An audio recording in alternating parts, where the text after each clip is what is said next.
ජේසු පිහිටයි. ආදරණීය අම්මේ තාත්තේ දුවේ පුතේ අපි දැන් ආගමන කාලේ සති 3ක් ඉවර වෙලා. ඊයේ දවසේ අපි ආගමන සමයේ 3 වන සතියේ ඒ මහා ප්‍රීතියේ ඉටිපහන දැල්ලුවා.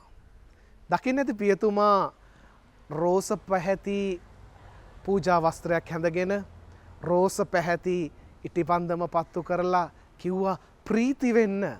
හැමෝම ප්‍රීති වෙන්න. එතකොට මොකද්ද මේ ප්‍රීතිය? ඇයි අපි ප්‍රීති වෙන්නට ඕනේ? මොකද්ද ප්‍රීතිය කියලා කියන්නේ? මම ඔබෙන් අහුවොත් ප්‍රශ්නයක්. ඔබ සතුටින් දින්නේ ප්‍රීතියෙන් දින්නේ? එහෙම නැත්නම් අහුවොත් මොකද්ද ප්‍රීතිය කියලා කියන්නේ?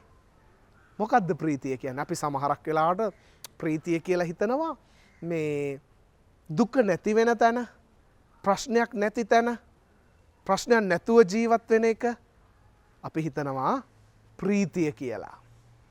හැබැයි ජේසුස් වහන්සේගේ ප්‍රීතිය කියලා කියන්නේ එහෙම නැත්නම් අපි ප්‍රීති වෙන්නට ඕනේ ප්‍රශ්නයක් නැතුව ඉන්නවට නෙමෙයි. ප්‍රශ්නයක් අපේ ජීවිතයට ඉන්න නැතුව තියනවට නෙමෙයි.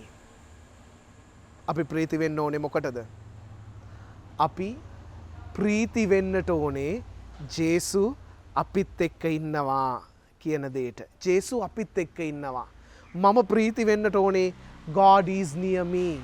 God is with us.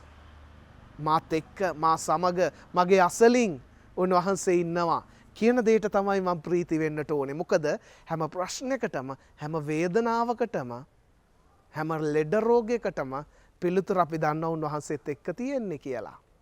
එන්නේ ඒක නිසයි මම ප්‍රීතියෙන් ඉන්නට ඕනේ.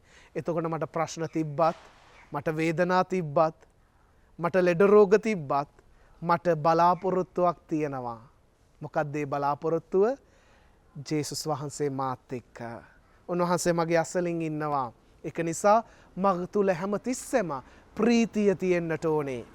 ප්‍රීතිය තියෙන්නට ඕනේ. මේ ප්‍රීතිය නැති වුණාම අපි හරි වේදනාවෙන්, අපි හැමතිස්සෙම ශෝකානුකූලව තමයි ජීවිතේ ගත කරන්නේ.